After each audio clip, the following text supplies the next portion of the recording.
Hey guys, 7th here. You're not going to have any live video footage with this one because I've got a lot to talk about and I'm trying to get this uploaded, rendered, and set as quickly as I can. So no video footage equals faster rendering time.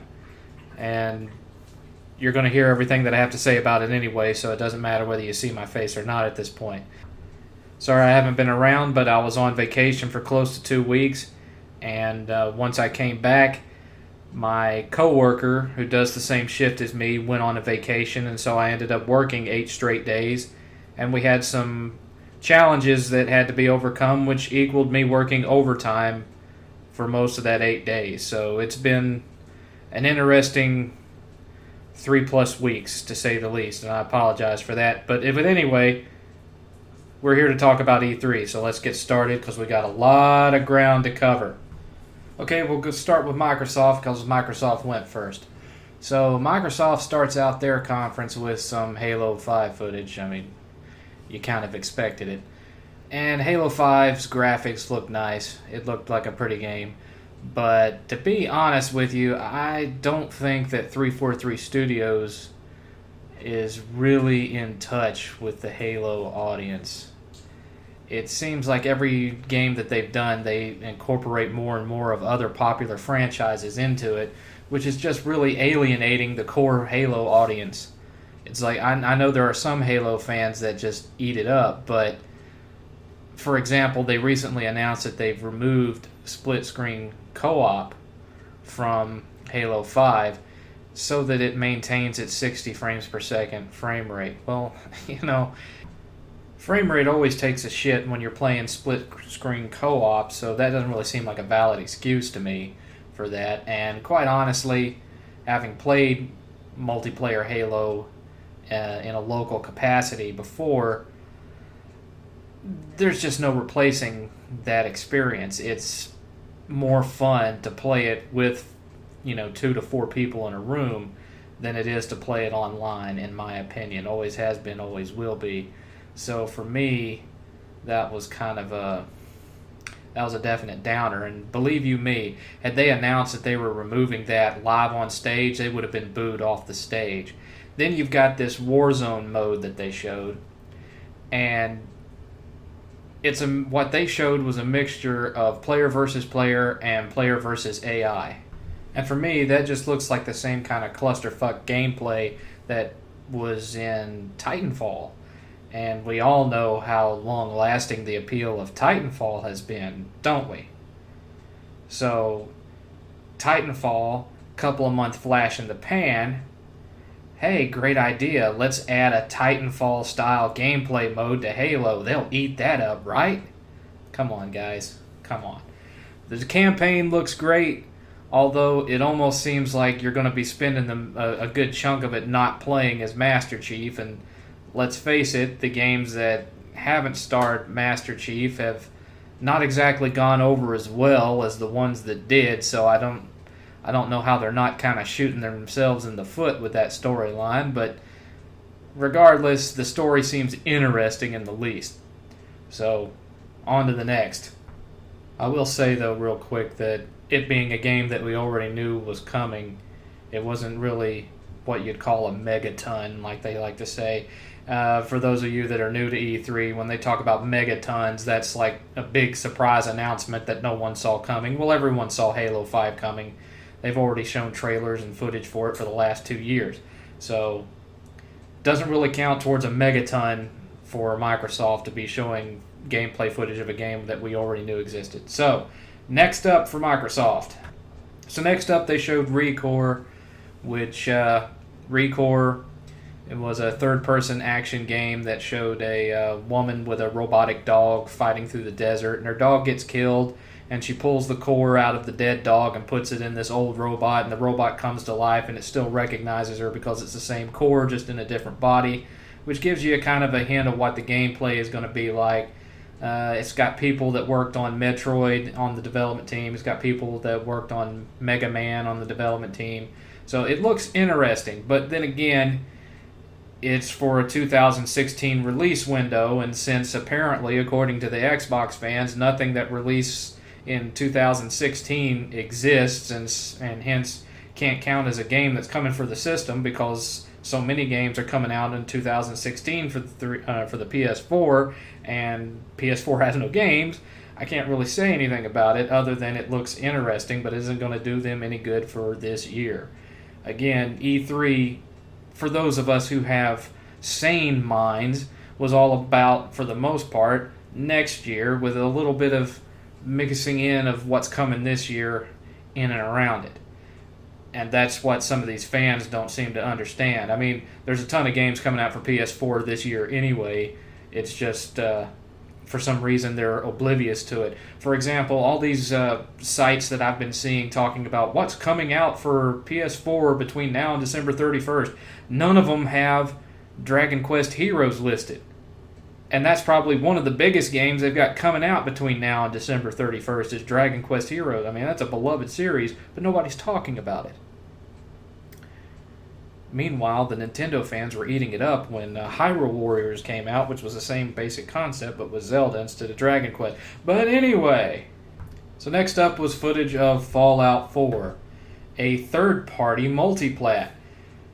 Now, wasn't it the Microsoft fans that said the entire Sony conference was going to be all about third-party multiplats, and Microsoft would be all about the exclusives? I do believe that I have Fallout 4 pre-ordered for my PS4 right now. So it doesn't really count anything towards Microsoft to be showing Fallout 4 footage because it's coming to PS4 too. Next they showed footage of Plants vs. Zombies Garden Warfare 2 coming in 2016. So not only is it a third-party multiplat, but it's a game that doesn't come out till next year.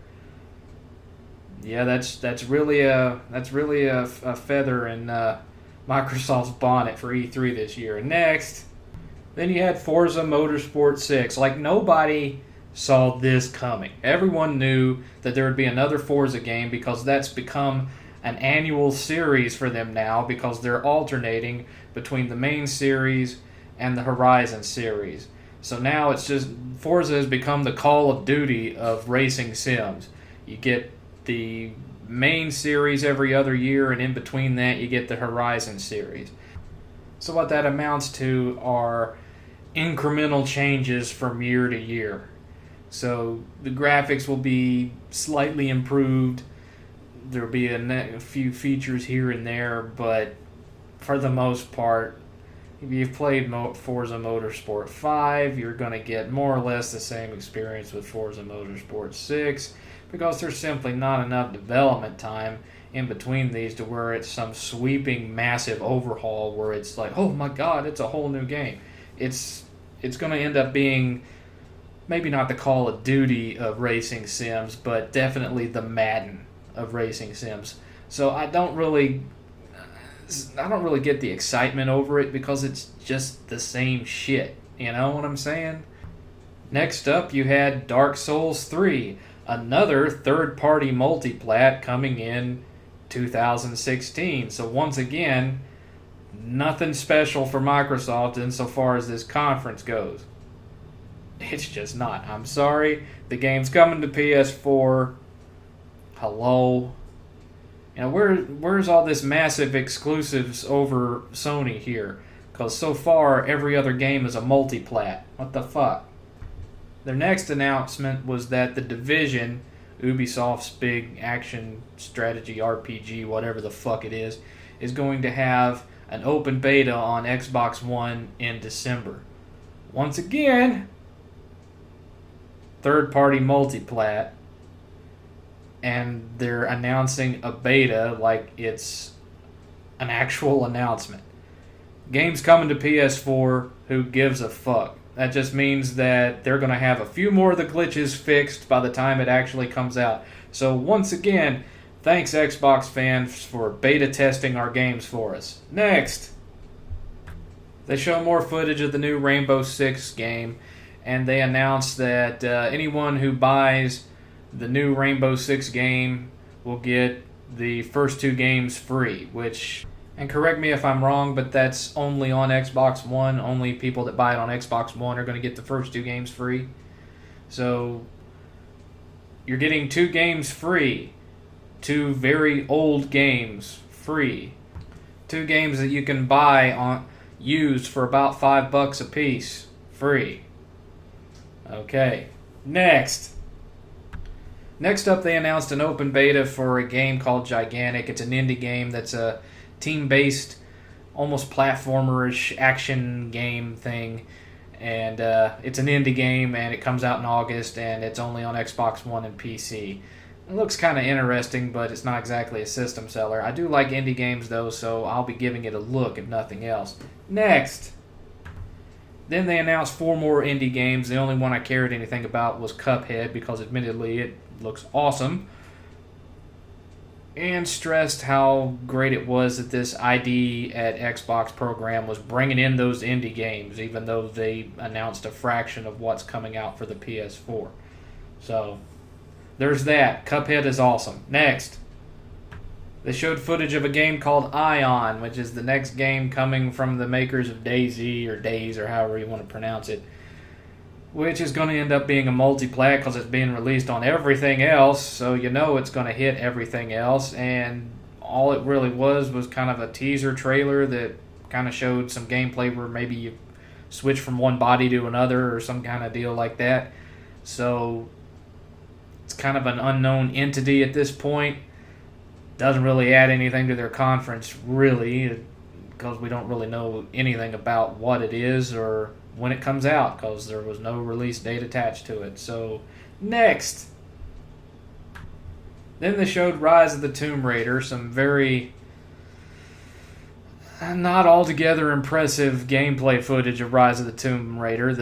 They actually should have gone with the footage that they showed after the conference, because some of the footage that came out after the conference was a lot more exciting and gave you a better feel for what the game was going to be like.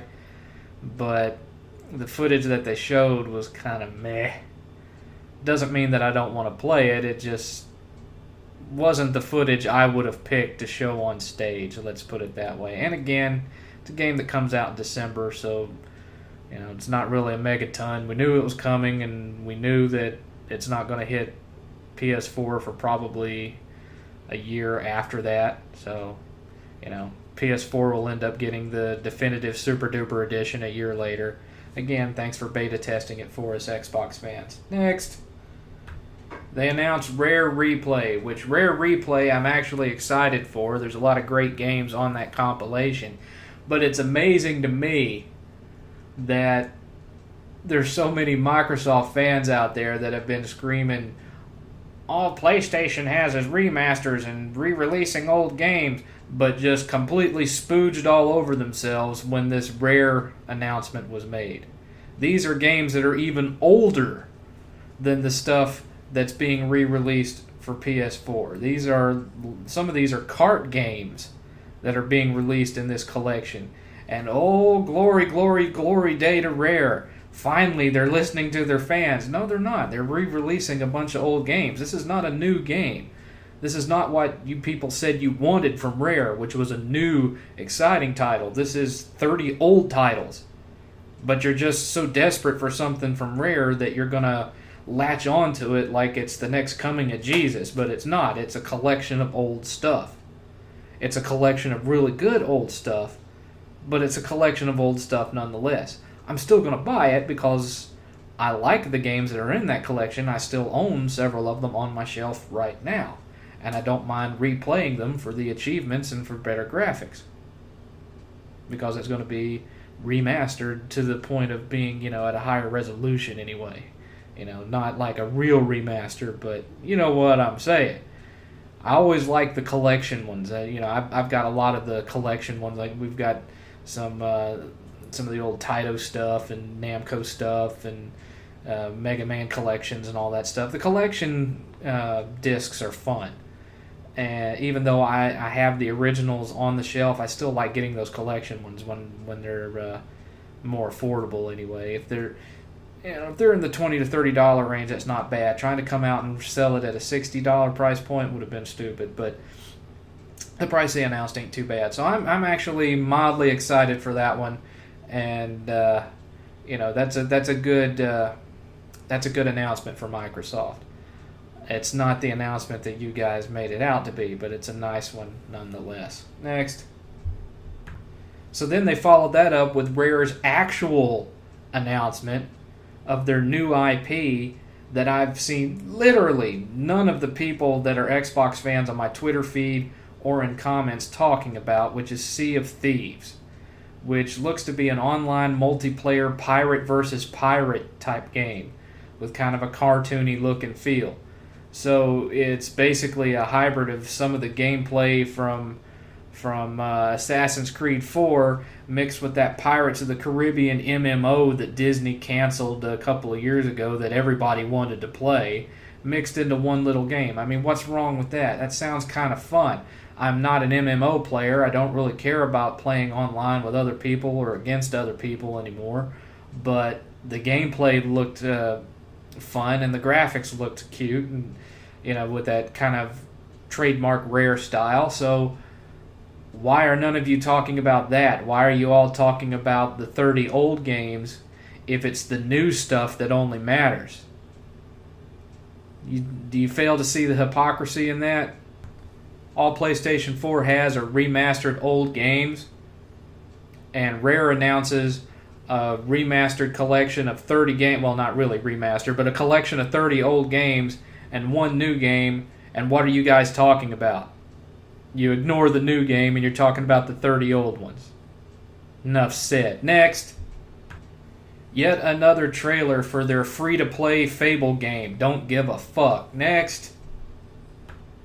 Gears of War Ultimate Edition announced. What do you know? A remastered game from last gen. And oh, what do you know? Sony is so stupid for only remastering God of War 3 and not all 3 of the original God of War games, but Microsoft is brilliant for re-releasing one Gears of War game. Hypocrisy so thick I could cut it with my dick. Next. They follow that up with Gears of War 4, which, let's face it, we all knew that this was coming. The studio that they put in charge of it had originally announced an all-new original game that they showed a teaser trailer for a couple of E3s back, and that was canceled so that they could work on a new Gears of War. And, graphics look good, gameplay looks good. Is it just me, or did it kind of have a sort of Uncharted vibe to it because of all the joking and cutting up that the male and female character were doing back and forth while they were running through? It seems like it's going to have a bit of a difference in creative direction now that they have a different studio working on it, which I don't really mind that so much because I wasn't a huge fan of the Gears of War series to begin with, and my big thing with the series was that it was like playing Uncharted but without all the cool platforming elements in it. So it was relegated to just run from cover spot to cover spot and shoot at anything that comes at you. Repeat. There wasn't anything in it to break up that gameplay. So, people complaining about the Order 1886. Imagine taking the Order 1886, taking, any elements of exploration or any of that other stuff, strip all that out, and all you have is just running from one fight to one fight to one fight to one fight for 8 hours. And that's, to me, what Gears of War is. And frankly, I think a lot of people bought Gears of War strictly to play it for the multiplayer. And again, I'm not a fan of multiplayer anyway, but it looks like they're actually going to put some more work into broadening the narrative of the story, which I'm always going to be for that kind of thing. So, mildly interested in Gears of War 4. Next. So then they announced their one big megaton, which their one big megaton was backwards compatibility on the Xbox One for Xbox 360 games.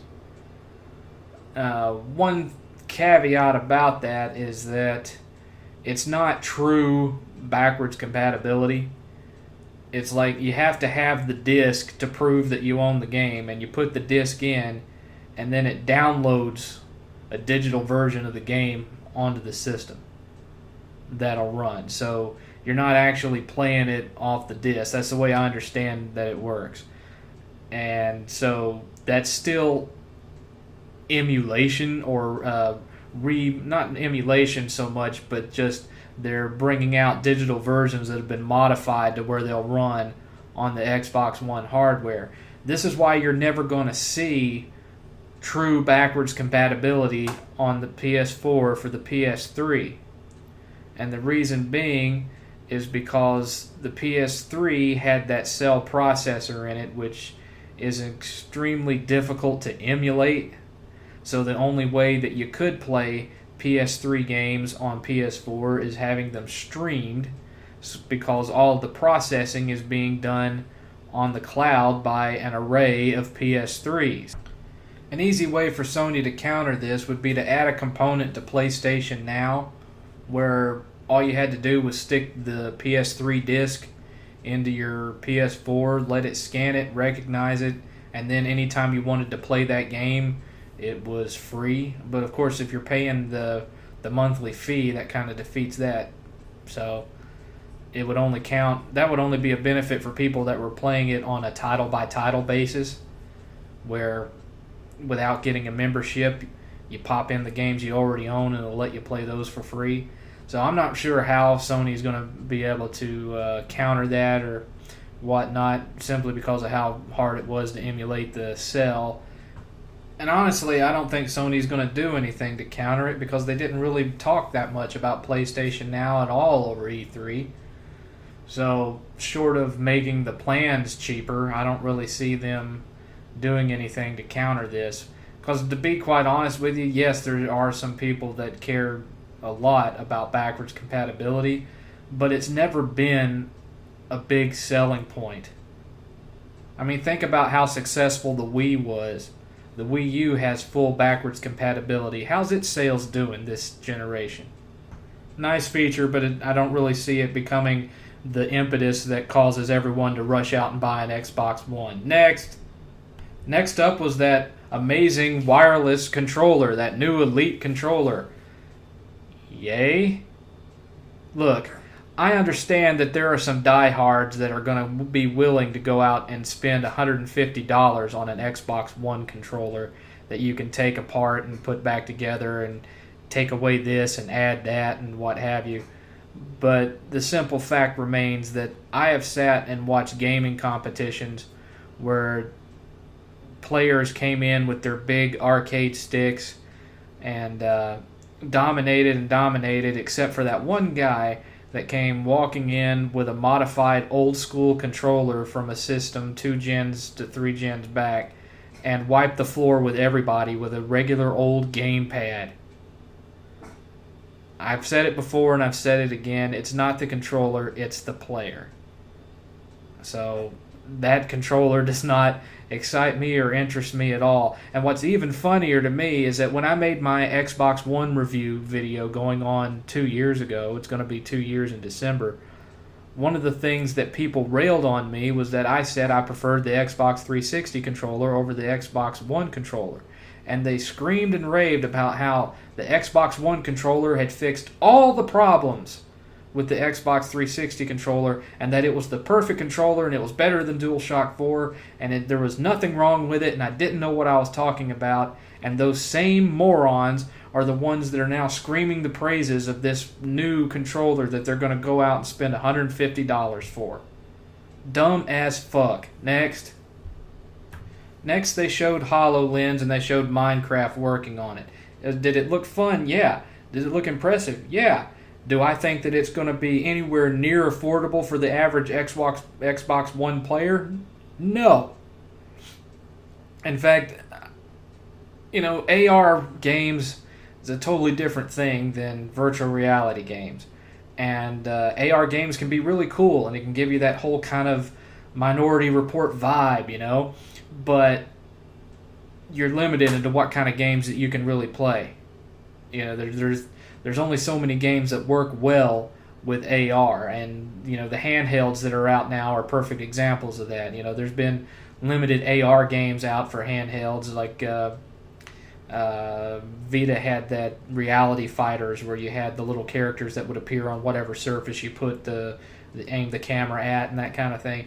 you're limited in scope as to what kind of games you can play. And I've discussed this before as far as, how do you make a survival horror game with AR without the possibility of somebody running through their house trying to run away from a ghost and injuring themselves falling down the stairs and whatnot? How do you do a first-person shooter in AR without going out to a big open field? So everyone that wants to play it has to go out to a big empty field out in the middle of nowhere so that it has enough room for them to have enough room for an arena where they can run around in. And how do you render steps in an open field where there are no buildings, and so on and so forth. It has challenges where it wouldn't be able to do what you can do with a VR helmet, and it's going to be more expensive. So do I see it as a selling point for Xbox One? No. It's impressive tech, it looks fun, but it's not going to push consoles. Next. So then they announced that Dragon Age Inquisition and Titanfall were going to be added to the vault for EA Access. Yay. Next. Their last announcement was an early access program where Xbox One players would get to play early versions, basically alphas, of games that were still in development. You ever played a game in alpha? I have. It's not much fun. Usually when you're playing an alpha, there's glitches and bugs and problems everywhere. If anything else, this almost sounds like trying to save a few extra dollars here and there by having the gamers become their their testing group. Every developer has a group of testers who sit and try to find bugs in the code, bugs in the game, and this just seems like they're turning the gamers into their bug testers. So you're doing work for free. Do you get that? You're doing work that other people get paid to do. Have you seen Grandma's Boy? Yeah, that would be you, but without pay. Next. So that covers all of Microsoft's announcements. And so now we're on to Sony. And the first thing that they did was they hit it out of the park with a trailer for Last Guardian, with an announcement that it is releasing in 2016. This was something that was a joke. People were saying, whenever you read their preview list, they'd say, oh, and they'll finally release Last Guardian, ha ha ha. And Sony just kind of opened up the conference with a massive bitch slap on everyone that made that joke. So I'm really excited to play it. I was a fan of Ico. I was a fan of Shadow of the Colossus. So gameplay looked the kind of unique gameplay that I would expect to come out of that studio. And I am excited for it, and I'm glad that it's finally going to see a release. Is it going to be a multi-million seller? No. But it's going to be unique, and it's going to be a gameplay experience that I'm sure will be remembered.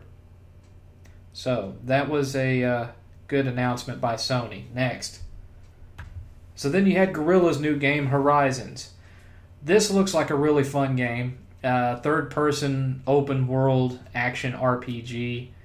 The character looks a little bit too much like the princess from Brave for my tastes. Not saying that it's a bad thing in regards to it being a female protagonist. That's not a problem at all. She just looks kind of like an animated-up version of the princess from Brave. I think it's that red hair that does it.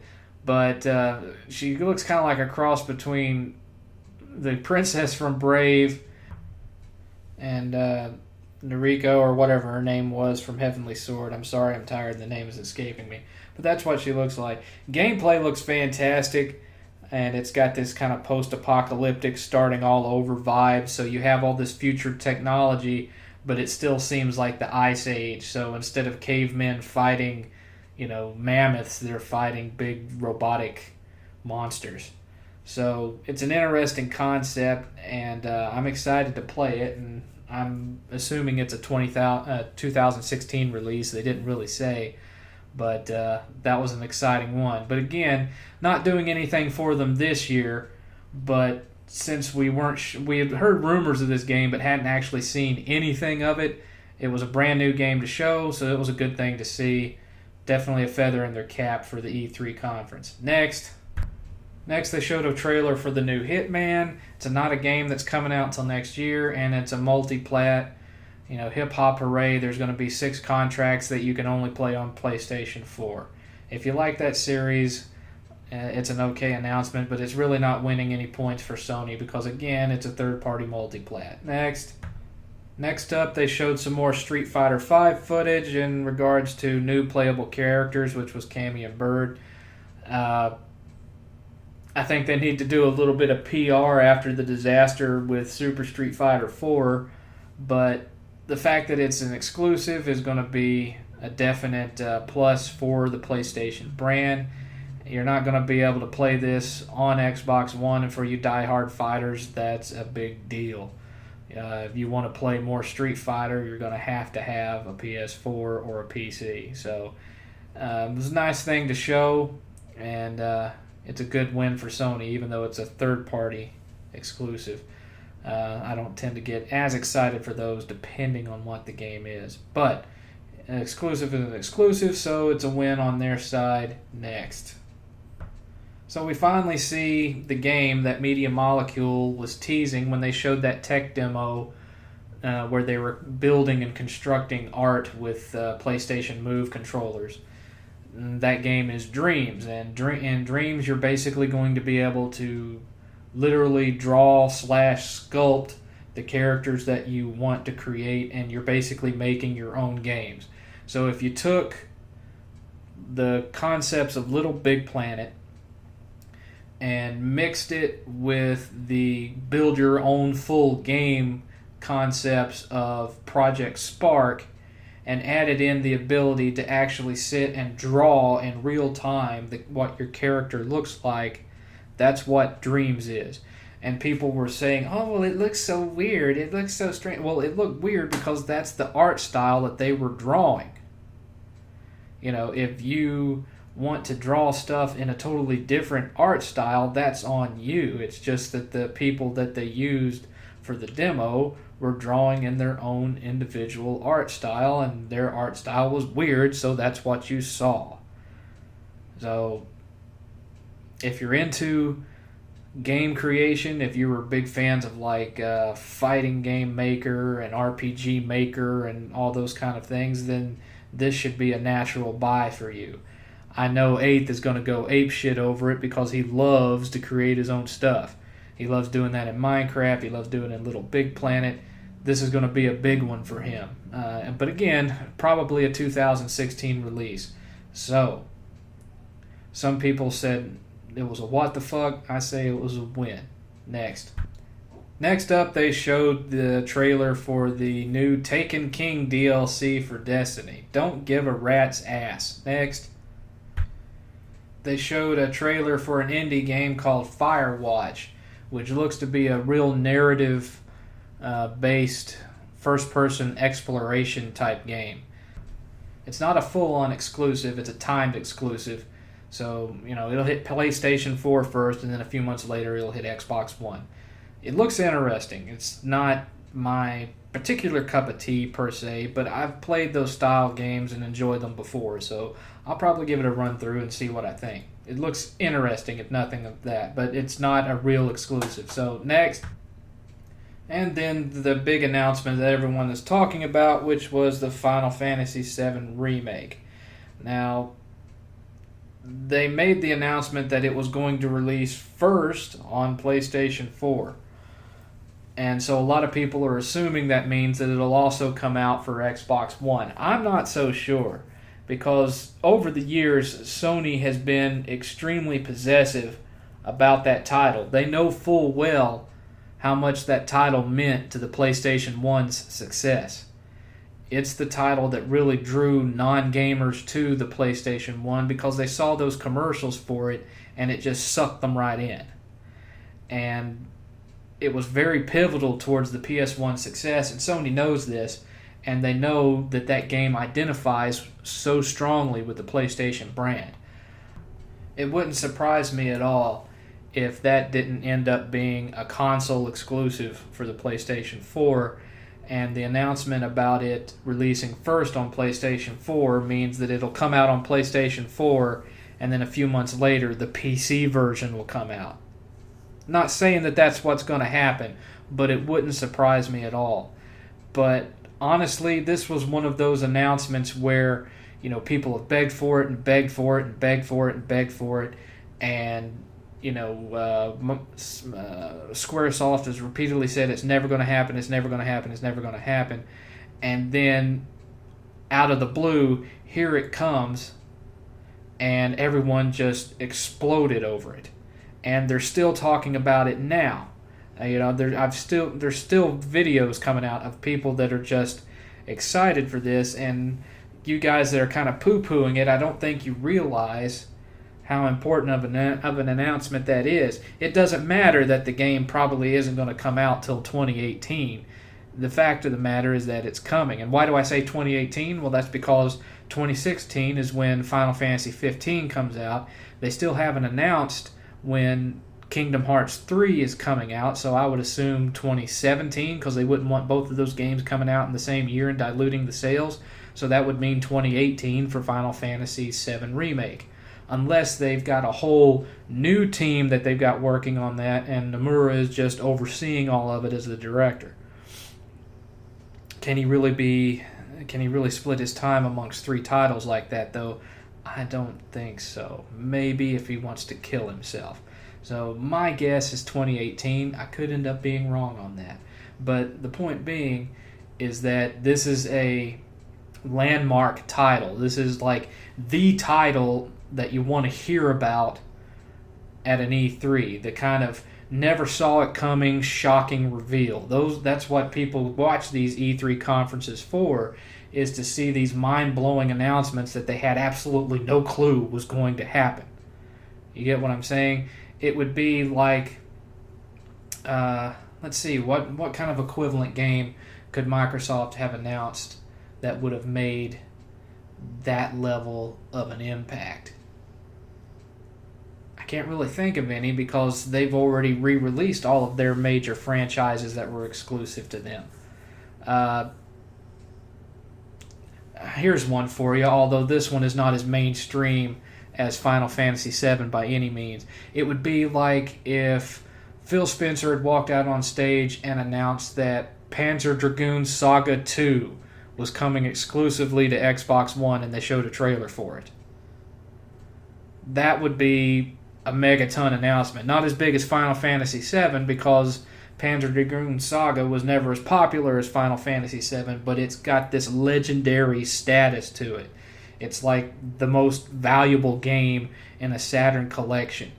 And to announce an exclusive sequel to that would have been comparable. Not as much in overall cultural worth, but just in fan reaction. It probably would have gotten like a huge ovation if something like that had happened. But point being, this was a major announcement, and this is why you had so many people that were screaming Sony won the minute that word remake hit the screen. That, and you had both PlayStation and Xbox guys saying the same thing. That's how important this game is. That's how beloved this game is by so many people. So it's not really an announcement to be belittled unless you're just completely ignorant. Next. They also announced World of Final Fantasy for PS4 and Vita. It appears this one's also going to be a console exclusive. There was no announcement or indication that it was coming to any other consoles, and it just looks like a cutesy new entry in the Final Fantasy series. I'll have to see more of how it actually plays before I have any strong interest in it, and plus the fact that I can get it on my Vita too. I've been doing a lot of gameplay on Vita lately, and I can't even say for sure that I'd buy it on PS4 if I could get it on Vita in a physical release. Not a digital release, but a physical release. Digital releases don't really interest me unless that's absolutely the only format that I can get it on. Like with Little King's Story, which I've been playing a lot. Really fun game. If you got a Vita, it was on sale a couple of weeks ago, and you should have got it while you had the chance. Next. Speaking of those announcements that are just out in left field, you never expect to see them, but you see them on a lot of wish lists every year for E3. Here comes the announcement for Shenmue 3 for the PlayStation 4. But it was an announcement of a Kickstarter for Shenmue 3. And I'm excited to play Shenmue 3. I love the series. I love the first two games. And yes, I do own the second one on the original Xbox. But I think people need to curb their expectations on this one a little, because I just recently saw the pictures that the creator of the game uploaded for the quote-unquote new look of the characters. And it seems like this is going to be a new title in the series, but they're sticking to a retro vibe for the look of the game. So it's not going to be like comparing Final Fantasy VII to Final Fantasy VII Remake. You know, you're not going to see this major visual overhaul. He's going for the same look in general so that the games still feel like one cohesive series. It looks like he's not trying to take advantage of the wide generation gap from Shenmue 2 to the game that he's making now. In other words, the game that he's making now, from the graphics that he's shown so far, looks like he's just trying to make a direct sequel to the Xbox original game in HD. And that's it. You know, it's still going to have that kind of late 90s, early 2000s look, but in widescreen and in 1080p. So if you're a graphics whore, this game is probably not going to be the technological leap that you're looking for. But if all you're caring about is continuing on with the story of Shenmue, which is all I give a shit about, then you should be really excited for it. And people saying Sony didn't want to invest any money in it until they saw how much interest there would be, and that's why they just advertised the Kickstarter. Well, duh. Microsoft didn't show any interest in it at all, and the last game was on one of their consoles. Why? Because it didn't sell. The second game didn't sell for shit on the Xbox. And why was that? Because Sega they backed the wrong horse. Sega should have been releasing those games on the PS2, not the Xbox, because the PS2 was where all the Japanese game fans were for the most part. Now, Microsoft didn't really start trying to draw that Japanese crowd in any large extent until the 360 came out and they released a whole bunch of Japanese exclusive RPGs that, again, didn't sell for shit. Because that audience has always been strongly on the PlayStation side more so than the Microsoft side. Of course, the reason that Sega backed that horse was because they had a previous business relationship due to the help that Sega provided in creating the Xbox One, or the original Xbox, inadvertently, and the partnership that they had from Microsoft helping with the operating system of the Dreamcast, which is how they took that knowledge and basically ripped off several concepts of the Dreamcast to release the original Xbox. And I'm getting long-winded again, so I'm going to shut up. Point being, Shenmue 3, yay! Next. So then they announced 4 indie games from Devolver, and, you know, they looked interesting, but, you know, following up announcements like Final Fantasy VII and Shenmue 3 with 4 games from Devolver was not really fair to Devolver. That should have been somewhere else in the presentation. Then they announced some exclusive DLC for the next Assassin's Creed game. I don't really give a flying fuck.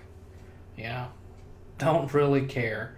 I have never bought any of the DLC for any of the Assassin's Creed games. I finished the campaign and I'm done. Next.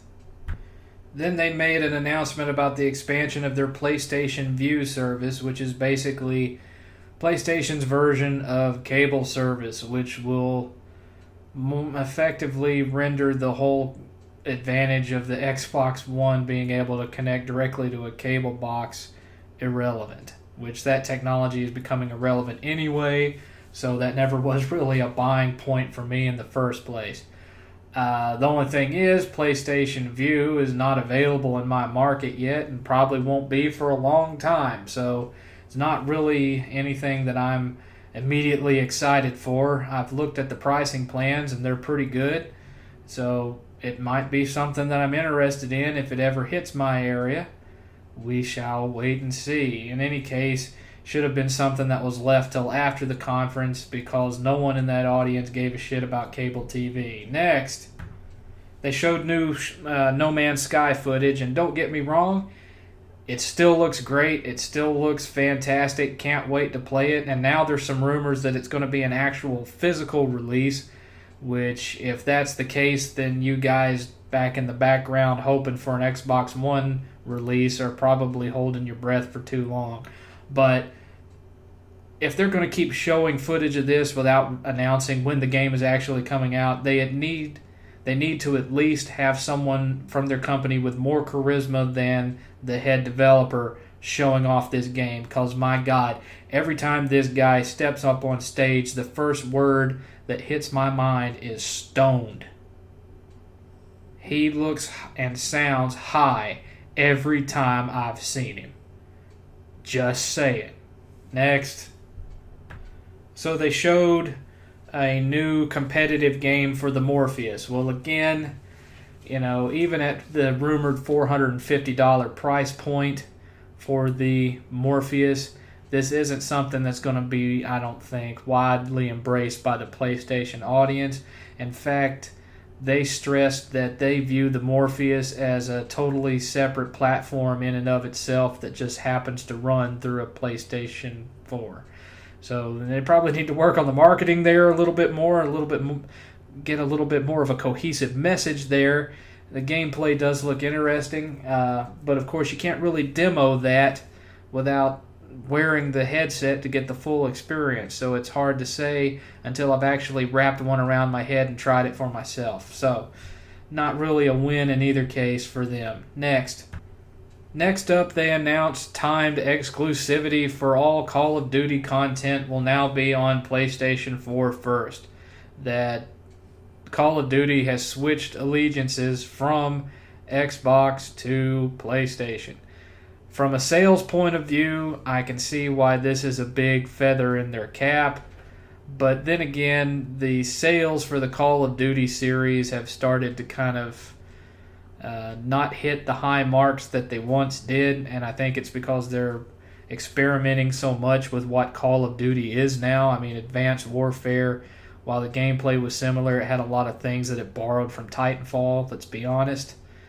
And so I think the audience is starting to get a little bit bored with Call of Duty at this point. But in either case, it doesn't really amount to a win for me personally, because I have never ever bought any single piece of DLC for a Call of Duty game ever, because I just really don't give a rat fuck about Call of Duty. It's not my thing. I sit and I play the campaign and then I'm done. So hip hop hooray for Sony, I guess. It's a good thing for them from a sales and corporate standpoint, I suppose, but how many years worth of benefit they're going to get from it with the way the series has been going lately, I don't know. Next up was exclusive content for the next Disney Infinity game, the Star Wars one. Well, that's not really any different from last year, because last year they had the early exclusive stuff for the Hulk for the PlayStation. So, you know what? Big deal. The series is fun for what it is, but it's not exactly something that I feel was even remotely worth putting in the conference. So, there you have it. Next. Then they showed some footage of what co-op was going to be like in Star Wars Battlefront. I will admit the gameplay looks fun, but I still don't like the concept of there being no campaign to the game, and how there's so many modes and things that were in the previous entries that aren't in this one. I don't like the streamlining that they've done to it, because I feel that the reason that they've done that is because when the game releases, they're going to have a whole ton of extra modes and stuff that you're going to have to buy a season pass to get, and they're going to micro transaction you to fucking death for that game, when all of it should be on the disc for $59.95.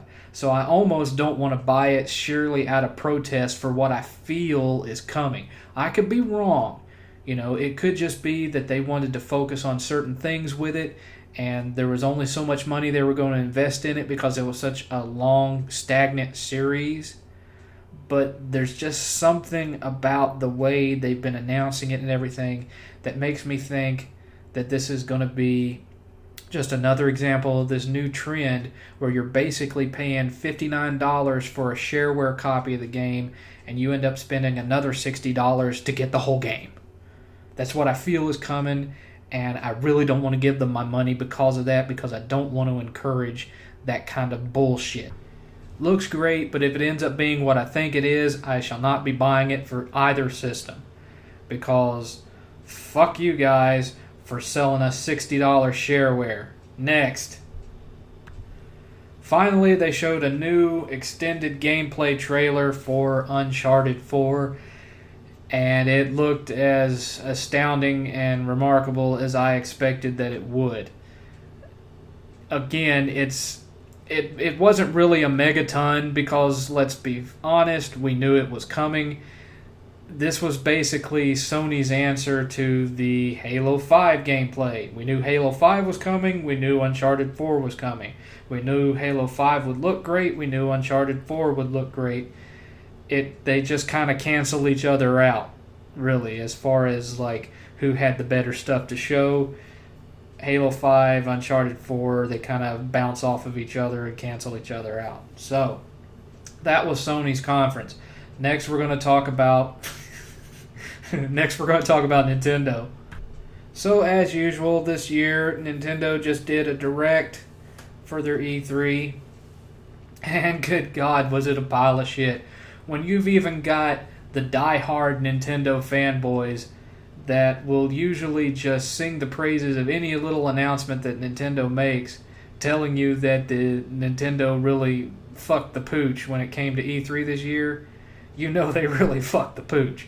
It's just horrible. But let's cover it anyway. We're going to cover it one way or the other. So the first thing they showed was the new Star Fox 0. I don't know if that means that in the canon it's going to be a prequel or what have you, but it looked interesting. It didn't look mind-blowingly great, but again, the game is very early in its development still, and so I'm excited to play it, but at this point, it didn't give you enough to form an opinion of how great it was going to be.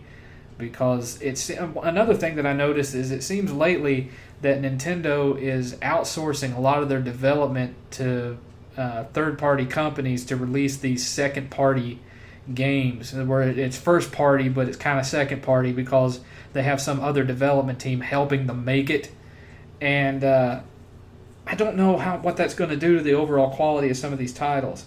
So I'm kind of holding my breath on Star Fox Zero to see how good it really is going to be. I mean, obviously they don't have Rare helping them make any of this stuff anymore, but we'll see. We'll see. I'm hesitantly excited for that one. Next. They then followed that up with Mario Maker, and then they followed it up, and then they followed it up, and then they followed it up. They showed Mario Maker for a good solid 20 plus minutes. Now, of all the games that you could show for 20 plus minutes, you choose Mario Maker. You might as well show Pong or Tetris for 20 minutes. I mean, really, Mario Maker. For 20 minutes of a 60-minute conference, 1/3 of everything you showed was Mario Maker. If I could show you a picture of me face-palming right now, I would. Jesus Christ. Next. So then they showed these new Skylander amiibo hybrids that they're putting out, which are basically amiibos that only work with Skylanders. Yeah, no. Next. Then you had the Legend of Zelda Triforce Heroes, which was a 3DS game that looked like a continuation of Four Swords on the GameCube. I mean, you know, it is what it is. It's a multiplayer co-op Zelda action game. And okay, you know, they needed to be showing more stuff about the Wii U and less stuff about the 3DS, but let's be honest, Nintendo has effectively given up on the Wii U. You know it, I know it, and the American people know it. But regardless, it looked interesting, but not really something you needed to see at E3. Next, they follow that up with Hyrule Warriors Legend, which is basically the 3D version of Hyrule Warriors. You've played the game for a year now, you know what it is. Next.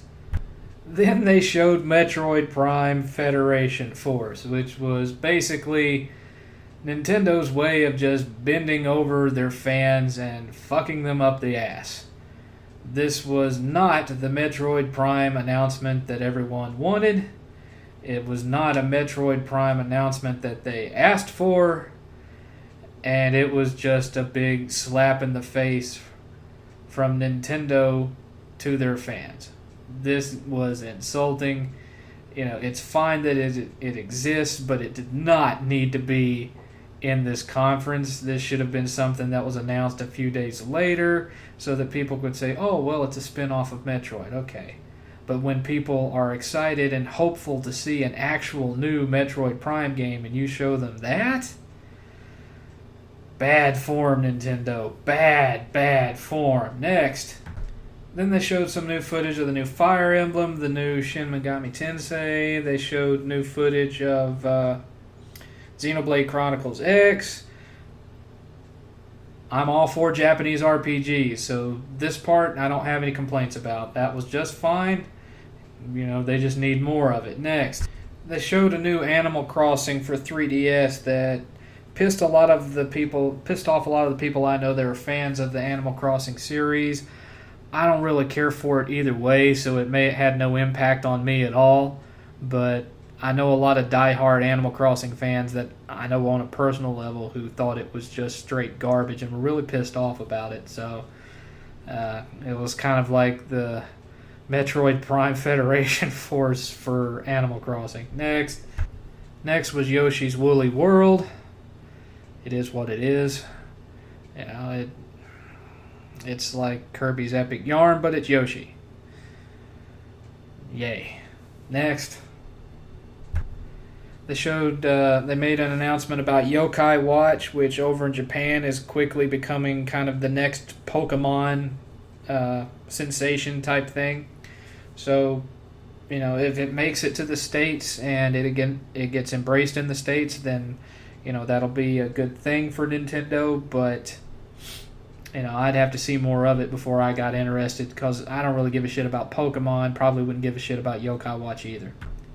Next, they showed Mario and Luigi Paper Jam, which it looks like an interesting concept. I mean, they're taking the long-standing Mario and Luigi series that's been on the handhelds for years, and they're mixing it with Paper Mario to create this hybrid game. And it looks like it'll be fun, but I don't really know that those are two series that needed to be combined. They seem to sell fine individually on their own. So, from a marketing standpoint, from a business standpoint, I don't really know that I get why they would do that instead of just coming out with two separate but new games in each respective series. It seems like they just cut their potential profit in half on that one. So, I want to play it, but not so sure it was a good idea from a business standpoint. And again, it's just a 3DS game. Still no Wii U. So, next. Last thing they showed game-wise was Mario Tennis Ultra Smash for Wii U. Well, Mario Tennis is fun. So, if you need to play a tennis game on Wii U, it might as well be Mario Tennis. So I don't really have any complaints about that. But considering that was all they had, I mean, the biggest absence was the new Zelda game. And I've seen so many different excuses, both from Nintendo executives and from the fans, as to why they didn't show any new Zelda footage. I mean, wouldn't you have rather watched 20 solid minutes of the new Zelda instead of watching 20 minutes of Mario Maker? I would assume that that's what you would prefer.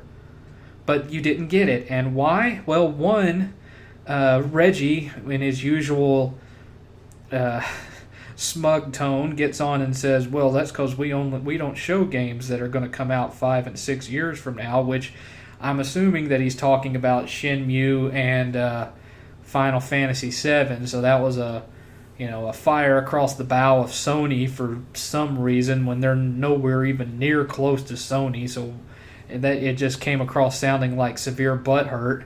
But even Final Fantasy VII, you're probably looking at 2018. So 3 years from now is not 5 and 6 years from now, Reggie. I'm sorry.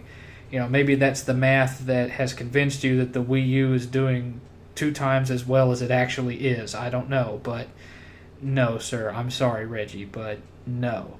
This game, and the other excuse that I heard was that the game was too early in development to be showing it off. Well, that's pretty scary because, for one thing, it doesn't make any sense because they announced the game a couple of E3s ago, and then the previous E3 they did indeed show actual gameplay footage. So it was it was even earlier in development a year ago, but they could show gameplay footage of it then. But a year later, they can't show gameplay footage because it's too early in development. Does this make any fucking sense to any of you? If it does, you need to lay off the drugs. Point being, here's what I think's really going on. I could be wrong on this. This is not a prediction. This is just my gut feeling. And my gut feeling is that the game is not that far back in development as they're making it out to be. They're just dragging it out so that it can have either a simultaneous or really close window of release for the Wii U version and a version for their new system coming out. In other words, I'm thinking that they're dragging their feet on this one so that it can be a launch title for the new console, kind of like how they did Twilight Princess on the GameCube and the Wii. That's what I suspect. I could be wrong. It could end up just coming out next year on time and not be anywhere near the launch of the next system, and you never see it on the next system, but it's just kind of a gut intuition that I have, and those aren't always right, but I'm usually either right or really close. So we'll see. I'm not going to come out and say that's definitely what they're doing. It's just a gut reaction I have. And if so, that's really shady if you ask me. Go ahead and release the game for the Wii U, and then later you can do a remastered on the new system, or you can, have an entire new Zelda game for the new system. It's just, it is what it is. So, final recap. All you have to do is go back and re-listen to everything I covered. I think it's fairly obvious who won. Microsoft showed some nice stuff, but they didn't have any megatons except for the fact that they're offering backwards compatibility. Sony had a lot more to show insofar as new, never-before-seen stuff and surprise announcements and what we call megatons. So just from a wow factor, yeah, Sony won E3. As far as the actual amount of content between the two for exclusive-wise, it's more or less they're kind of tied on that one. It was some give and take. Microsoft earned exclusivity for this, while Sony earned exclusivity for that.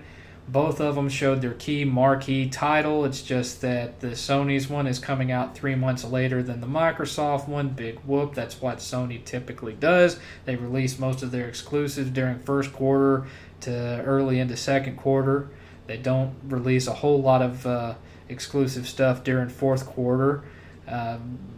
In the past, Uncharted has been the big exception to that. Uncharted previously has always released somewhere between October and November. Although I seem to recall that Uncharted 1 released in September, but I could be misremembering that. So it was that, but like I said before, both of those kind of cancel each other out. And just as far as the wow factor, as far as things that you didn't see coming, that you didn't think you were going to see, but you got to see, Sony beat Microsoft out. We knew that Microsoft was going to try to come up with some way to counter PlayStation Now, and the way they did that was by emulating 360 games. So, you're not going to have to pay anything for them. So that's a good thing, but it's not. You can't really base the win of a conference on that solely alone, especially when a lot of people, the majority of people don't give a shit about backwards compatibility and don't buy their console on the basis of backwards compatibility. And the proof of that is in the Wii U. It hasn't exactly taken off, and it has backwards compatibility. You can play all your old Wii games on it, but no one gives a shit. It's just not a system-selling feature, and especially when it means that all of these old games you're going to have to be downloading directly onto your hard drive. You're not actually going to be playing them off the disc.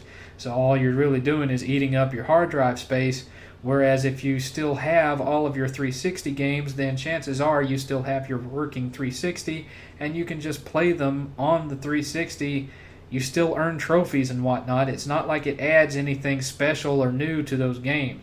It doesn't really make them look any better. It doesn't add any new features or anything, any new achievements or anything like that to play them on the Xbox One over the 360. So what does it really do for you? That's why I don't really get the excitement of people begging to get it on the PS4. If you still have all those games, then that means you still have your PS3 and you can still play them on your PS3 and still earn trophies and whatnot. If there would be anything to get excited about as far as backwards compatibility, then Microsoft should announce that all the original Xbox games work on Xbox One and that they add achievements to them so that you can now earn achievements from playing your old original Xbox games. Sony already has a patent for that for PlayStation Now, where they're supposed to be able to eventually add trophies to like PS2 and PS1 games. That if you rent them or play them through PlayStation Now, you can earn new trophies for those old games. That's where Microsoft should be looking, because just being able to play 360 games doesn't really amount to anything. Because, again, if you still own all your 360 games, then chances are you still own a working 360. So what would be the point other than not having to have your 360 hooked up anymore? Is that a system seller? That's one less HDMI plug that I have to have in use on my TV. That's worth $400? No. So my final comment is that Sony's conference was the best of the three, but mainly because you got to see things that you never actually thought you'd see happen. That was the big advantage that they had. That's the core thing that you watch a conference for, is for those big surprise announcements. And as far as surprise announcements go, Sony had all of the ammunition, so that's why they won this year. Microsoft was a close second, simply because they did show good games that are coming out for the system. And Nintendo was in way, way, way, way dead last. I mean, so far down the road that you can't even see them in the rear view anymore. Just bottom of the barrel. It's obvious that Nintendo has given up on the Wii U. They don't give a fuck about it. The games that have already been in development for the last couple of years is what's going to hit that thing, and that's all there's going to be. And then the new system is going to come out, and they're going to focus all their attention on that. It's painfully obvious, and anyone that thinks otherwise, you're really smoking the good stuff. So that's what I thought of E3, and I'm done. I've been talking for over an hour now, and this is going to take forever to upload. This is 7th.